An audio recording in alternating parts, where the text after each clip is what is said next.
How exactly President Rajapaksa will take forward his next term remains to be seen. How will he address the yet-to-be-resolved issue of displaced people in the country? What about development in the north and east? What should be prioritized? Shifan spoke with Dr. Jehan Perera of the National Peace Council to find out his views.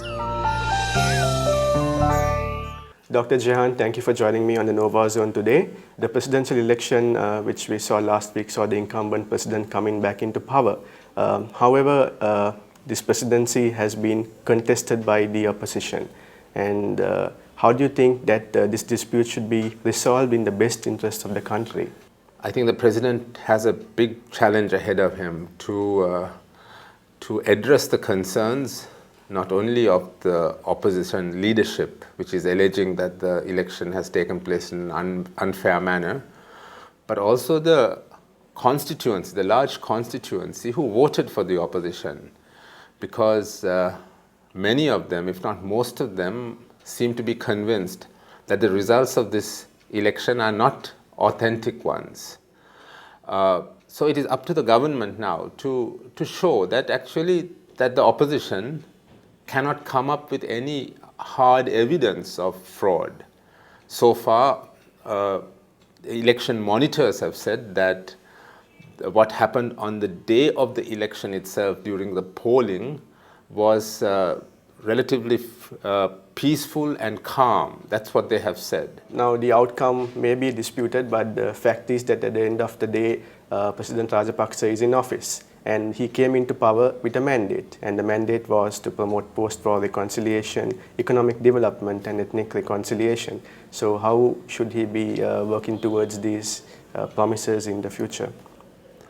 Yes, I think President Rajapaksa has made many promises in his election manifesto, in his speeches, and I think that the issue of the ethnic conflict is one that he should give priority to, because this is the problem that has been the main one that held back this country over the last 30, 40 years. If we look at the war, the terrorism, the fact that today there are about 1 million Tamils living out of the country who are feeling very disgruntled towards the government and are sort of campaigning against what the government is doing. So President Rajapaksa needs to try and reach out to them.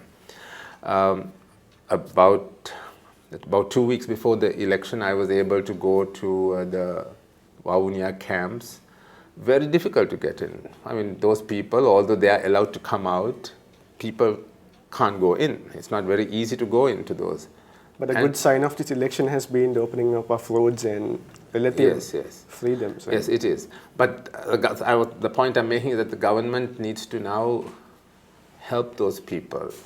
It has to help them much more than has been done. It's very positive that with the election, the government decided to let them out and let them have the freedom of movement. But that is not enough, because those are people who enjoyed a decent standard of living prior to the war. And now they lost everything. They lost their homes, their lands, their family members.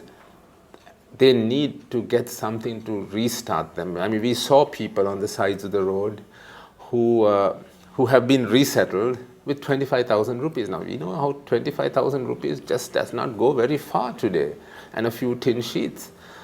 They need much more than that. And the government needs to give its utmost priority to rehabilitating those people. That's the way to rebuild the links, rebuild the trust of the people of the North, by treating them with priority, as a priority concern.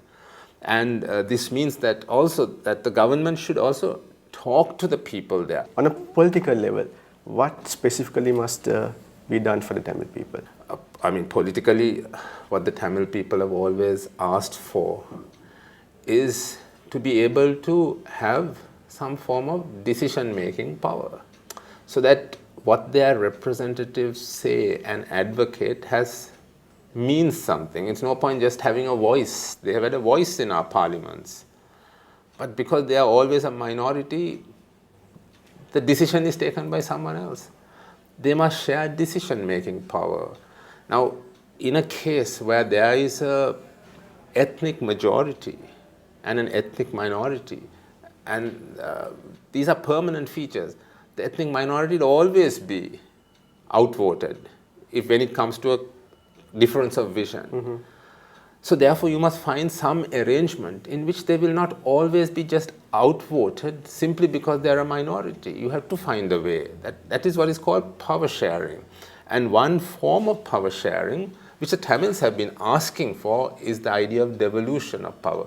In the areas where they are a majority, to set up a sub-governmental unit where they can take some powers, where they can take decisions because they are a majority. And then they decide for themselves in that sub-governmental unit what their priorities are, how they like to live, and feel that they are in charge of their lives. And we were talking about the need for development to take place in the north and east, but we know that there are many areas in the country which are underdeveloped, in the south, deep south, and so on.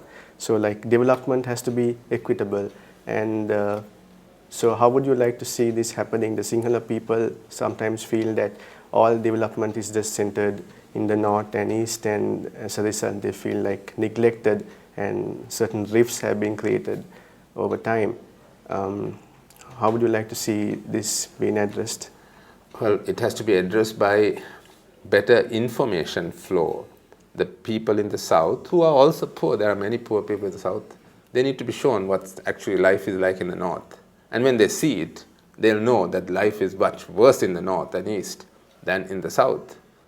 Although now there are these road construction and bridge construction projects taking place, the people of the north and east are poor.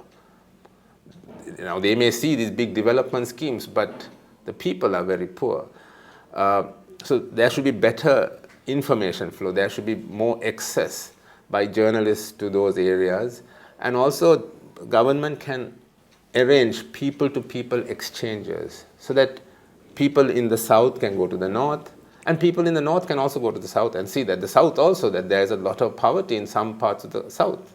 They also should need to know that this is a common problem, poverty, that we share because we are a third world country. Now, interestingly, the president has said in his election campaign, among many things he said, that his vision is to make us a first world country. But here I like to stress that a first world country is not simply a rich country. It is not being a prosperous country with a booming economy and doubling our per capita income. It is also a country that is under the rule of law, under the rule of systems, where institutions, independent institutions like the court system, the public administration system, the police system, they all have their integrity. They perform according to the law. After the break, we travel up north to witness Election Day in Jaffna. Stay with us.